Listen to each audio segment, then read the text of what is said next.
Hello friends, welcome back to our channel. तो आज के इस वीडियो में हम लोग डिस्कस करेंगे UP triple S C junior student mains exams के प्रैक्टिस सेट का, जिसमें हम देखेंगे रीजनिंग के पोर्शन। ठीक है, इसका अन्य पोर्शन हो चुका है। जिन लोगों ने वो नहीं देखा तो चैनल पर जब जाए आपको सभी वहाँ से मिल जाएंगे इसका पोर्शन।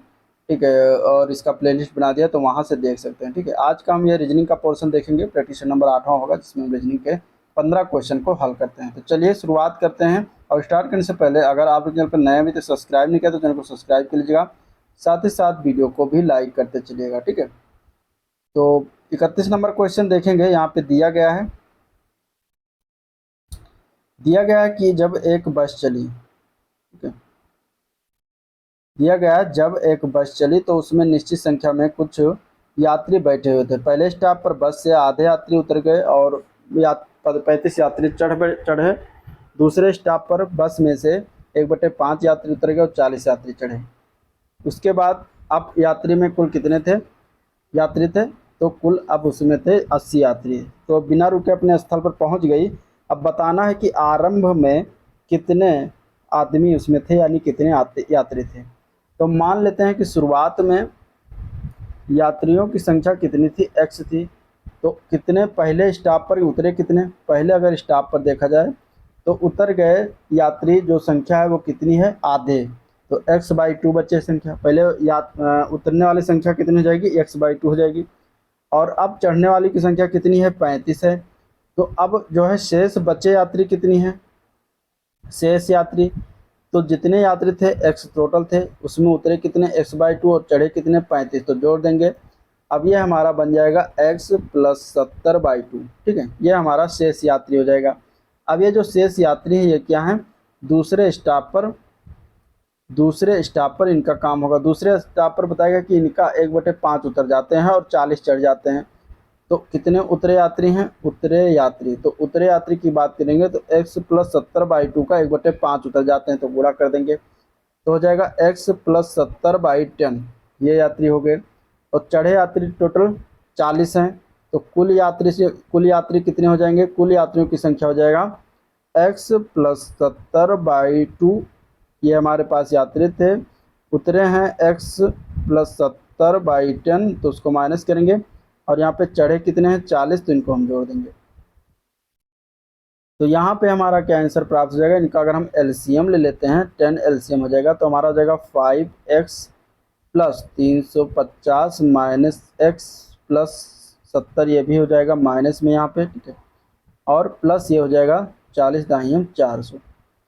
जोड़ घटाव करेंगे यहाँ पे तो हो जाएगा 4x प्लस जो है 280/10 और प्लस ये बन जाएगा 400।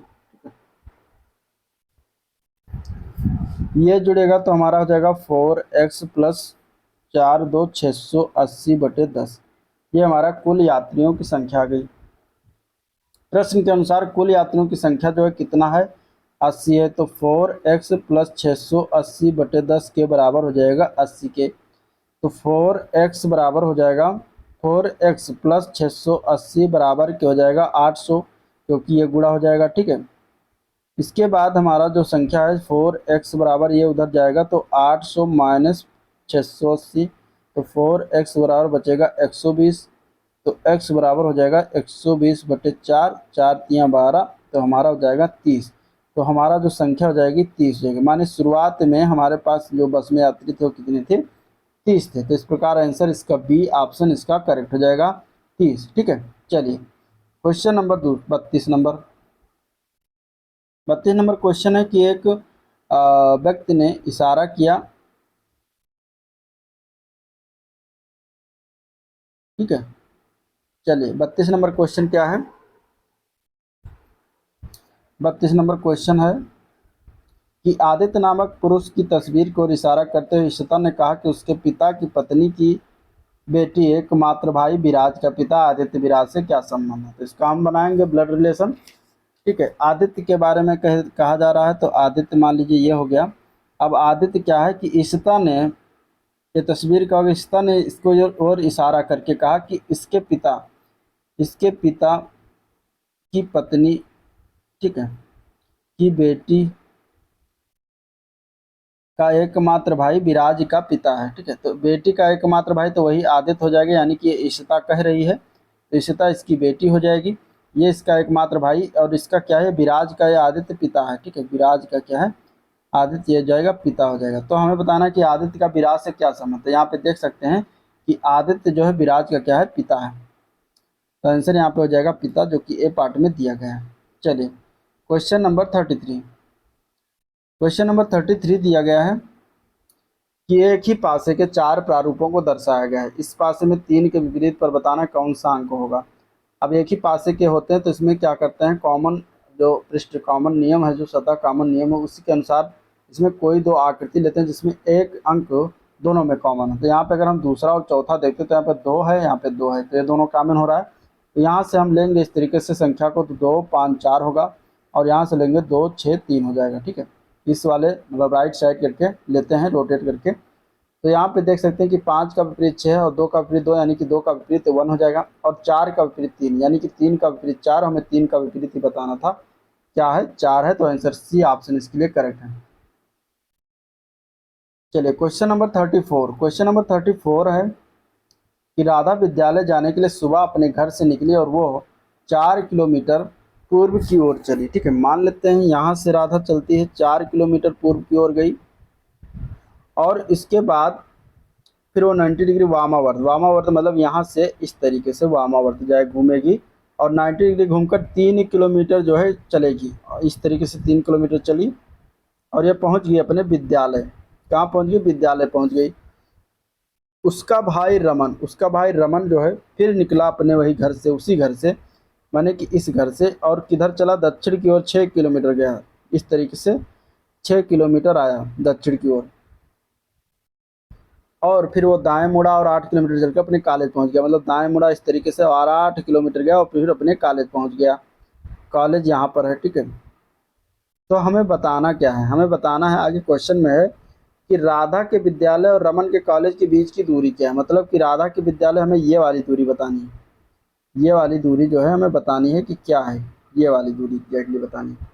तो देखिए ये 90 डिग्री बना रहा है, ये 90 डिग्री बना रहा है, इसको हम नाम रख देते हैं, ये ओ है, ये ए है, ये बी है, ये सी है, ये डी है। तो अगर हम पहले त्रिभुज ओ ए बी में देखते हैं तो कोण ए 90 डिग्री, तो यहाँ पे क्या लग जाएगा, पाइथागोरस प्रमेय लग जाएगा। ठीक है, पाइथागोरस प्रमेय लगा देंगे, माने कि 4 का स्क्वायर प्लस 3 का स्क्वायर बराबर हो जाएगा ओ बी का स्क्वायर। ठीक है, और 4 चौक 16 प्लस 3 त्रिका 9 बराबर ओ बी का स्क्वायर, मतलब 16 9 25 बराबर ओ बी का स्क्वायर, यानी कि ओ बी बराबर 5। ओ बी बराबर क्या आ जाएगा, 5, यानी कि ये वाली दूरी हमें प्राप्त हो गई, 5 हो गई। दूसरी दूरी भी इसी प्रकार निकालेंगे, मतलब त्रिभुज ओ डी सी में कौन सी त्रिभुज का है समकोण, तो यहाँ पर भी लग जाएगा पाइथागोरस प्रमेय, मतलब 6 का स्क्वायर प्लस 8 का स्क्वायर, मतलब डी ओ का स्क्वायर। 6 का स्क्वायर 36, 8 का स्क्वायर 64 बराबर ओ डी का स्क्वायर। इसके बाद 36 और 64 100 बराबर ओ डी का स्क्वायर।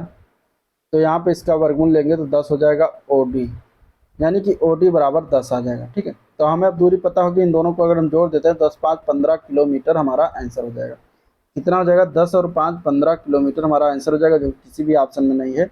तो ई ऑप्शन इसका करेक्ट है। ठीक है, चलिए अगले प्रश्न की तरफ चलते हैं। यदि बताना है 35 नंबर क्वेश्चन है कि यदि किसी महीने का 10वां दिन क्या है, 10वां दिन जो है, 10वां दिन शनिवार है। ठीक है, 10वां दिन क्या है, शनिवार है, ये कहा गया है क्वेश्चन में, 10वां दिन शनिवार है। तो उसी महीने का 27वां दिन कौन सा होगा। ठीक है, 27वां दिन उसी महीने का क्या होगा, ये बताना है। तो 10वां दिन शनिवार है, तो उसी महीने का 27वां दिन। तो यहाँ पे हम क्या करेंगे, अगर हम 10 में 2 × 7 के क्रम को करके 7 दूनी 14 और 10 24 होते, तो 24 तारीख तक हम क्या हो जाएगा, 24 तारीख भी शनिवार ही होगी। तो 24 तारीख अगर शनिवार होगी तो 27वां दिन, तो मतलब 24 में +3 जोड़ेंगे, तो शनिवार में हम +3 जोड़ देंगे, यानी कि रविवार सोमवार और मंगलवार। तो हमारा 27वां दिन मंगलवार पड़ेगा। तो आंसर बी ऑप्शन करेक्ट हो जाएगा, मंगलवार। क्वेश्चन नंबर 36 में हमें इसका दर्पण प्रतिबिंब बनाना है। तो दर्पण प्रतिबिंब पहचानना, यहाँ पे क्या हो जाता है, जो संख्याएं दर्पण प्रतिबिंब इस तरीके से बनती हैं अब यहाँ पे देख सकते हैं किस प्रकार जो है बना। यहाँ पे आंसर बी ऑप्शन इसका करेक्ट है। ठीक है, आंसर क्या हो जाएगा, बी ऑप्शन। इधर से लिया गया है तो ई उल्टा हो जाएगा, कुछ इस प्रकार बन जाएगा जो कि इसमें दिया गया है। तो यहाँ पे आंसर क्या हो जाएगा, बी ऑप्शन इसका राइट है। चलिए क्वेश्चन नंबर 37 देखते हैं। कोई निश्चित कूट भाषा में देन को इस तरीके लिखा गया है। ठीक है, देन को मतलब THEN को लिखा गया है RLBS। तो इसमें हम पहले संबंध निकालेंगे। तो यहाँ पे संबंध क्या हो जाएगा, ठीक है, अगर टी से अगर हम आर जाते हैं तो टी से आर जाने पर हमें -2 करना पड़ेगा। ठीक है, -2 कदम पीछे जाना पड़ेगा। एच से एल जाएंगे तो एच से एल हम क्या करेंगे, एच से एल जाएंगे तो +4 करेंगे। ठीक है, और ई से बी जाएंगे तो ई से बी हमारा क्या हो जाएगा, ई से बी हमारा हो जाएगा -3। और एन से एस अगर हम जाते हैं तो +5 कर देते हैं। तो यही हम लगा देंगे उसमें AEPJ में। ठीक है, तो हमें वो प्राप्त हो जाएगा जो हमें ज्ञात करना है। तो +-2 करेंगे तो ए प्राप्त होगा। तो किस में हम करेंगे, तो सी में अगर हम -2 करते हैं तो ए प्राप्त होता है। इसी प्रकार अगर हम +4 करेंगे तो ई प्राप्त होगा। तो किस में करेंगे, तो ए में +4 करेंगे तो हमें ई प्राप्त हो जाएगा, +4 करेंगे। इसी प्रकार -3 किस में करेंगे, पी प्राप्त हो तो हम एस में करेंगे। ठीक है, और इस प्रकार जे प्राप्त करने के लिए +5 करना पड़ेगा, किस में करेंगे तो हम ई में करेंगे तो हमें प्राप्त हो जाएगा। तो केस हमारा राइट आंसर डी पार्ट इसका करेक्ट है। क्वेश्चन नंबर 38 दिया गया है कि कोई भी देश इन दिनों पूरी तरह आत्मनिर्भर नहीं है, और ये दिया गया है कथन। अब इसके अनुसार हमें 2 निष्कर्ष दिए गए हैं, बताना है कि निष्कर्ष कौन कौन से अनुसरण करते हैं, सुटेबल हैं। तो दिया गया पहला निष्कर्ष, सामान्य रूप से देशवासी आलसी हो गए हैं। दूसरा है सब कुछ पैदा और उत्पादित करना असंभव है जिसकी एक देश को जरूरत होती है। तो कथन के अनुसार किसी भी देश को पूरी तरह आत्मनिर्भर होने के लिए उसके द्वारा जरूरत की सभी वस्तुएं उत्पादित करना आवश्यक है, जो कि असंभव है, जिसका व्याख्या से निष्कर्ष 2 में बातें कही गई हैं। इसलिए आंसर हो जाएगा बी ऑप्शन। केवल 2 निष्कर्ष निकलता है। ठीक है, पहला निष्कर्ष कथन के अनुसार अनुरूप बैठ नहीं रहा है, तो इस प्रकार आंसर बी हो जाएगा। चलिए क्वेश्चन नंबर 39 है कि अनुच्छेद दिया गया उस पर विचार करना फिर निर्णय लेना है, जो कि कौन सी निर्णय सबसे ज़्यादा इसके लिए सर्वोच्च रहेगा। जैसे दिया गया एक विद्यालय जो मुफ्त नाश्ता प्रदान करता था ताकि छात्रों को प्रतिदिन कम से कम एक बार उचित रूप से पोषक भोजन प्राप्त हो, ने जनवरी से इस सुविधा को बंद कर दिया क्योंकि चैरिटेबल सोसाइटी जो इसका प्रबंध करती थी उसे प्राप्त होने वाले दान में कमी आ गई। अब ऑप्शन पहला है कि छात्रों को जनवरी से कोई पोषक भोजन नहीं मिल सकता, जो कि गलत। ये बातें कथन में या अनुच्छेद में बातें डायरेक्ट नहीं कही है। ये कहा गया कि बंद किया गया क्योंकि चैरिटेबल सोसाइटी में इसके प्रबंध करती थी, जहाँ पे वो दान में कमी आ गई। अगर दान वापस आ जाएगा तो फिर से शुरुआत कर दिया जाएगा, तो ये तो गलत हो जाएगा। फिर है कि मतलब सही रूप से नहीं बैठेगा। इसके बाद है कि भविष्य में चैरिटेबल सोसाइटी को दिए गए दान में कमी आ सकती है। ये भी इसके लिए जो है कोई सही निष्कर्ष नहीं निकल रहा है। ठीक है, फिर है कि चैरिटेबल सोसाइटी द्वारा प्राप्त दान का उपयोग सामाजिक कल्याण के लिए जाते हुए बिल्कुल नहीं बैठा है। डी है कि परिवारों के पास या तो अपने बच्चों को पोषक भोजन प्रदान करने की क्षमता नहीं है, या वह इस बात से अनभिज्ञ है कि पोषक भोजन क्या है। तो ये बिल्कुल सही बैठ रहा है, क्योंकि इसीलिए प्रतिदिन कम से कम, ये कहा गया ना कि एक बार उचित रूप से भोजन इसीलिए प्राप्त दिया जा रहा है क्योंकि पोषक तत्व वो जान सकें कि पोषक तत्व भी कोई चीज़ें मतलब पोषक भोजन प्राप्त हो। तो आंसर यहाँ पे डी ऑप्शन इसका करेक्ट हो जाएगा, उपयुक्त बैठता है। चलिए अगला प्रश्न है कि 40 नंबर प्रश्न है। दिया गया है कि यहाँ पे जानकारी पर्याप्त है या नहीं ये बताना। कथन में दिया गया कि रतन ने नल्लामाला वन में 4 विभिन्न पक्षी देखे, तोता, गौरैया, कबूतर, कौवा। वे नीम, आम, ताड़ और बरगद के नामक वृक्ष पर बैठे थे, किंतु आवश्यक रूप से समान क्रम में नहीं थे। तोता नीम पर बैठा है। तोता किस पर बैठा है, तोता जो बैठा है नीम पर। ठीक है, तोता नीम पर बैठा है, और कौवा ना तो बरगद पर बैठा ना ही आम पर। कौवा कहाँ कहाँ नहीं बैठा, ना तो बरगद पर ना ही आम पर, तो ये बैठेगा ताड़ पर। ठीक है, इसके बाद आगे देखते हैं। तो आगे प्रश्न कहा गया कि बरगद के वृक्ष पर कौन बैठा है। ठीक है, और उसके लिए हमें इस दोनों कथनों का सहारा लेना। इसमें बताना कि केवल एक ही पर्याप्त है या दोनों लगेंगे या फिर दोनों से में से एक कोई से हो जाएगा। पहला है कि गौरैया बरगद के वृक्ष पर नहीं बैठी है। तो गौरैया के बारे में पहले कथन में दिया गया है कि वृक्ष के किस पर नहीं बैठी है, बरगद के वृक्ष पर नहीं बैठी। तो जब बरगद के वृक्ष पर नहीं बैठेगी तो आम के वृक्ष पर ये बैठ जाएगी गौरैया। और इस प्रकार हम निकाल सकते हैं यहाँ पर कि कबूतर किस पर बैठा हुआ है, बरगद के वृक्ष पर बैठा हुआ है। और बरगद के वृक्ष पर कौन पक्षी बैठा है, कबूतर बैठा। तो यहाँ से हमें निकल जाएगा पहले वाला। तो पहला तो इसके लिए सुटेबल है। दूसरा है कि कबूतर ना तो ताड़ के वृक्ष पर बैठा ना ही आम के वृक्ष पर। तो ताड़ के वृक्ष पर कौवा बैठा है, आम के वृक्ष पर फिर गौरैया हो जाएगी और कबूतर बरगद पर हो जाएगा। यानी कि दोनों पर्याप्त हैं, या तो कथन एक या तो कथन दो, दोनों पर्याप्त हैं। तो आंसर यहाँ पे सी ऑप्शन इसके लिए राइट है।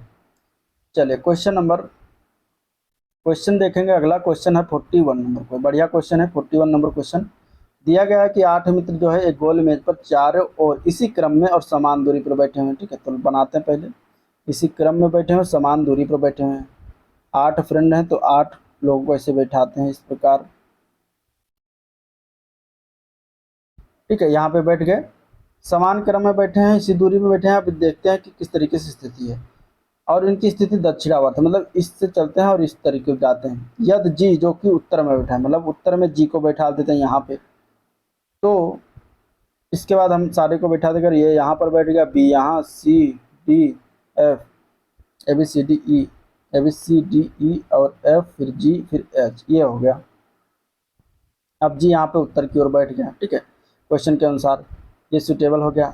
अब कह रहा है कि जी जो कि उत्तर में बैठा है सी से अपनी सीट बदल लेता है। तो यानी कि अब दूसरी परिस्थिति बना रहे हैं, तो दूसरी परिस्थिति को हम बनाएंगे। ठीक है, फिर इन्हीं 8 लोगों का जो है चेंज करेंगे जगह, इस तरीके से बैठे हुए हैं। ठीक है, ये हो गया। अब जी क्या कर रहा है, जो कि उत्तर में बैठा है वो क्या कर लेता है, अपनी सीट बदल लेता है सी से। यानी कि सी यहाँ पर हो जाता है, जी यहाँ पर हो जाता है। ठीक है, सी कहाँ पर हो जाता है, सी यहाँ पर हो जाता है और जी यहाँ पर हो जाता है, और बाकी ए यहाँ पर है। आगे कह रहा है कि बी जो है अपनी सीट एफ से बदल लेता है, मतलब एफ यहाँ पर आ जाएगा और बी इसकी जगह पे चला जाएगा। ए बी सी डी बाकी किसी के बारे में नहीं कहा जाए तो उसी तरीके बैठे, सेम एट इज ई हो गया और यहाँ पे एच हो गया। अब क्वेश्चन कह रहा है कि एफ के दाईं ओर कौन बैठा है, तो एफ यहाँ बैठा है, इसका दायां ओर इधर हो जाएगा, तो इधर मतलब ए हो जाएगा। तो आंसर यहाँ पे ए पार्ट मतलब ए इसका सही है। ए जो बैठा हुआ है एफ के दाईं ओर बैठा है, जहाँ पे कहीं नहीं मिल रहा तो आंसर हो जाएगा ई पार्ट, उपयुक्त में से कोई नहीं। चलिए क्वेश्चन नंबर